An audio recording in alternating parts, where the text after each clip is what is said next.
ಭೀಮಸೇನ 10 ದಿನಗಳ ಘೋರ ಯುದ್ಧದ ತರುವಾಯ ಭೀಷ್ಮನು ಪರಾಜಿತನಾದನು.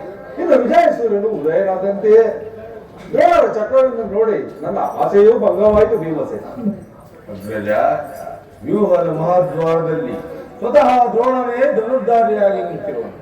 ಅವನನ್ನು ಜಯಿಸಿ ವ್ಯೂಹವನ್ನು ಭೇದಿಸುವುದು ಯಾರಿಂದಲೂ ಸಾಧ್ಯವಿಲ್ಲ. ನಿನ್ನೆಯ ದಿನ ನಾನು ಪ್ರಯತ್ನಿಸಿ ನಿರಾಶನಾಗಿ ಹಿಂದಿರುಗಿದೆ. ಈ ಸಮಯದಲ್ಲಿ ಕೃಷ್ಣಾರ್ಜುನರಿದ್ದರೆ ಚೆನ್ನಾಗಿರ್ತಿತ್ತು. ಅರ್ಜುನನು ವ್ಯೂಹದ ಪದ್ಧತಿಯನ್ನು ಚೆನ್ನಾಗಿ ತಿಳಿದಿದ್ದನು. ಭೀಮಸೇನ ಅಗ್ರಜ, ಕೃಷ್ಣ ಅರ್ಜುನರು ಯುದ್ಧ ಭೂಮಿಯ ಮತ್ತೊಂದು ಪಾರ್ಶ್ವದಲ್ಲಿ ಸಂಶಪ್ತಕರೊಡನೆ ಕಾದಾಡುತ್ತಿರುವರು. ಅವರು ಬೇಗ ಹಿಂದಿರುಗುವ ಸಂಭವವೇ ಇಲ್ಲ. ಹಾಗಾದರೆ ಏನು ಮಾಡುವುದು? ಉಪಾಯವೇನು ಭೀಮಸೇನ? ಜಾಗ್ರತೆಯಾಗಿ ನಾವೊಂದು ಉಪಾಯವನ್ನು ಚಿಂತಿಸಲೇಬೇಕು. ಇಲ್ಲವೇ ಪರಾಜಯವು ಖಂಡಿತ.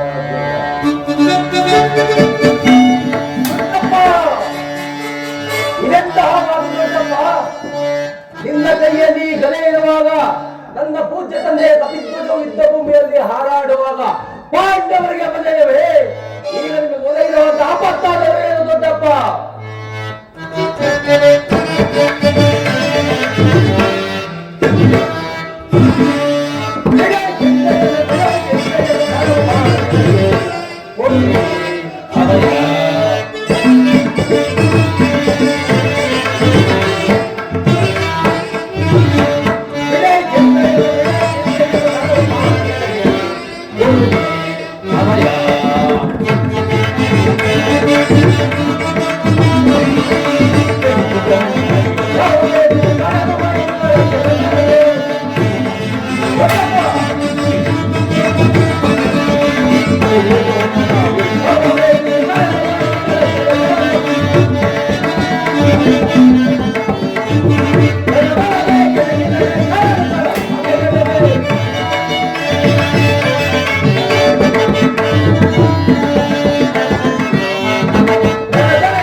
ದೊಡ್ಡಪ್ಪ, ಇದಕ್ಕೆ ಇಷ್ಟೊಂದು ಚಿಂತೆಯಲ್ಲಿ ಯಕ್ಷಪಿತ.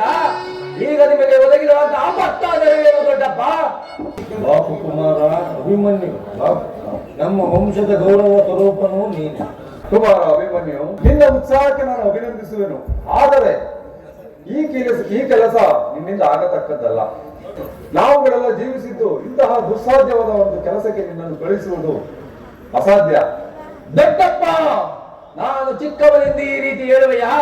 ನಿನ್ನ ಕಣ್ಣ ಮುಂದೆ ಇರುವ ಈ ಪಾರ್ಥನ ಜೀವವು ಚಿಕ್ಕದಿರಬಹುದು, ಆದರೆ ಅದರೊಳಗಿನ ಜೀವ ಜ್ಯೋತಿಯು ಮಾತ್ರ ಚಿಕ್ಕದ್ದಲ್ಲ.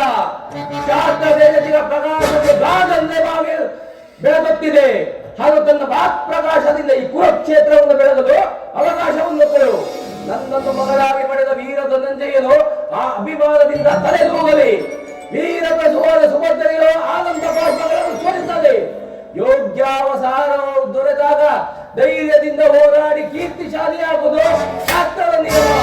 ಮರಣ ಕಂಜಿ ಕ್ಷೇತ್ರ ಸಂಹಾರಕ್ಕಾಗಿ ಹಿಡಿದ ಈ ಖಡ್ಗದಿಂದ ಅಡಿಗೆ ಮನೆಯ ಕಾಯಿ ಪಲ್ಯಗಳನ್ನು ಕತ್ತರಿಸುತ್ತಾ ಕುಳಿತುಕೊಳ್ಳುತ್ತಲ್ಲ. ನಾನು ತಾಯಿ ಗರ್ಭದಲ್ಲಿದ್ದಾಗಲೇ ಈ ಚಕ್ರವ್ಯೂಹ ಭೇದಿಸುವ ಉಪಾಯವನ್ನು ಹೊರತೆನು. ಈಗ ಅದರ ಉಪಯೋಗಕ್ಕೆ ಅವಕಾಶವೂ ದೊರೆತಿರುವುದು. ಅದನ್ನು ವ್ಯರ್ಥ ಮಾಡಬೇಡ ತಂದೆ. ಸರಳತೆಯನ್ನು ಕೊಡು. ಹಾಗತೇವೆ ಪಾರ್ಥನ ಮಗನ ಪಾರ್ಥನತೆ ಪರಾಕ್ರಮಶಾಲಿ ಎಂದು. ರಾಜ, ಈ ವೀರ ಬಾಲಕನ ಅಭಿಮನ್ಯುವಿನ ಪ್ರಾರ್ಥನೆಯನ್ನು ನಿರಾಕರಿಸಬೇಡ. ಈ ವೀರ ಬಾಲಕನ ಮೇಲೆ ಜಲಸೇಚನವಾಗದಿರಲಿ. ನಾವು ಸೈನ್ಯವೆಲ್ಲವನ್ನು ತೆಗೆದುಕೊಂಡು ಅಭಿಮನ್ಯುವಿಗೆ ಸಹಾಯಕನಾಗಿ ನಿಲ್ಲುವೆನು.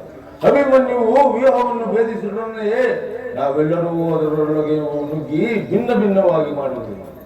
ಅನಿರೀಕ್ಷಿತವಾಗಿ ಒದಗಿ ಬಂದ ಈ ಸಹಾಯವನ್ನು ಬಿಡುವುದು ಉಚಿತವಲ್ಲ. ಭೀಮಸೇನ, ನಿನ್ನಿಚ್ಛೆಯಂತೆಯೇ ಆಗಲಿ. ಈ ಧನಂಜಯನ ಪ್ರಾಣ ಪದಕವನ್ನು ನಿನ್ನ ಕೈಯಲ್ಲಿಡುವೆನು.